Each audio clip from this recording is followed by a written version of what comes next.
Now there are areas in the country that have called the National Guard. My state is one of those states. And after 8 p.m., we can't be on the roads. We can't be out. You have to be in your home. And they have the police and the National Guard on the road to make sure this is enforced and people are not breaking it. So if your area is not like this yet, it probably will be soon. So this is an NPR story, March 19th, 2020. Heads of National Guard says tens of thousands could be called up. And they'll be called up to patrol the streets of America at night. Tens of thousands of guardmen could be called up to help state efforts to combat the CV in the coming weeks and months, head of the National Guard Bureau said. So they anticipate that, the virus is going to spread more and more. And once that occurs, you're going to see a lot of National Guards out and about around your neighborhood. There's a 3-minute audio here that I'm going to have you listen to. We're going to talk now about what the U.S. military can or should do to help the country fight the coronavirus. Defense Secretary Mark Esper says the department is providing millions of protective masks and 2,000 respirators. Military hospital ships are getting ready to sail, and field hospitals are on standby. We've got NPR's Pentagon correspondent Tom Bowman with us this morning. Hi, Tom. Hey, Rachel. So a lot of what's being done now is through the National Guard, right? Since they essentially work for the governors and they're already living in these communities? Yeah, that's right. The head of the National Guard, General Joseph Langell, said there are now more than 2,000 Guard members helping in 27 states. And Rachel, he said that 2,000 number will double by the weekend, and he expected tens of thousands of Guardsmen to be deployed in the coming weeks and months. Now, General Langell also said he doesn't see the need to federalize the Guard, meaning it would come under control of the president. He says the governors have a better sense of how the Guard should be used. So at this point, it's up to each individual state. And one key thing to remember is the federal government, if they assume control of the Guard, it would be forbidden to engage in domestic law enforcement. What is the Guard doing right now, and what could they be doing? Well, they're doing everything from providing transportation to assisting in testing to medical assistance to helping with planning for the governors. Now, they could also help with police and law enforcement as well. And members of the Tennessee Guard helped in a different way. They recently flew 500,000 swabs for coronavirus testing from Italy to Memphis, Tennessee, and then they'll be distributed by FedEx. And these swabs will be used in testing, and then the swabs will be sent to labs. So you could see Guard members helping out in that effort, maybe moving these tests from where they are initiated to the labs. Now, we were told yesterday by senior Pentagon health officers that the 15 Pentagon labs could assist in analyzing those swabs. They said that they could do tens of thousands each day, so a significant number. Tom, what about these huge hospital ships that the military has? We've heard reports that they're going to be deployed in hot zones. They take a long time to move, though, don't they?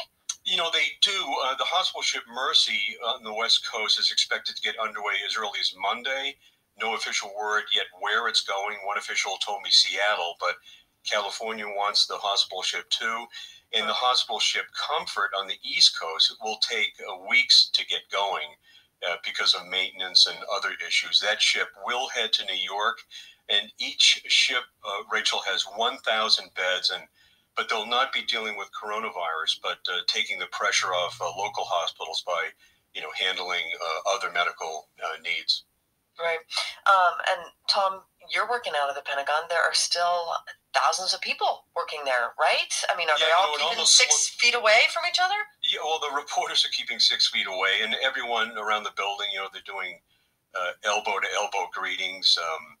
And, people are trying to keep their distance when they're walking the hallways. And interestingly, Defense Secretary Esper said he talked with his deputy who works right down the hall by phone rather than having, sitting close to each other.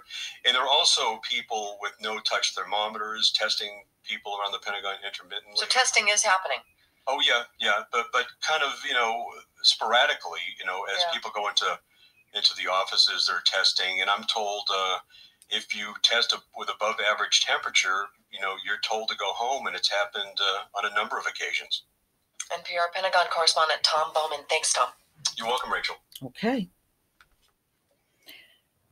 Ladies and gentlemen, the nation is changing, and this is going to be a way of life for a long time, as long as this thing continues to spread, which they said it will. There'll be several waves of it as we go along.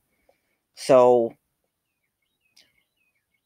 Trump met with the governors by phone, and many of them did say they wanted to move forward and bring the National Guard in. So right now there are 450,000 guardmen in the country, and governors in 27 states are using the National Guard to assist. And my state is one, New York is another. And so far I haven't heard any problems around here, as far as them being out and patrolling and making sure people are not breaking the 8 o'clock curfew. I feel so much like a child. And, it'll be interesting to see how things go in the coming months. I don't know if they're going to be using them just for a short period of time or it's going to be extended, but we shall see. We shall see how it goes. As far as I know, I think here in my state, I think this is going to pretty much be ongoing. But one thing I can honestly say, people around here are trying, and I'm sure they are all around the country, to just stay in and just stay out of places where a lot of people are gathering. And you can't do that anymore anyway, because they got policies in place. I think here it can't be no more of 50 or more people. So once you go over that amount, then that's a problem. But this is the sign of the times, y'all. This is it. I never thought in 2019, this time last year, we would be patrolled by the National Guard in my state. Boy, things are just happening so fast, you can hardly keep up. But y'all, please tell me what you think about this. Please leave your comment and subscribe. Don't forget to hit on the notification bell, and I'll see you on the next video. Peace, family.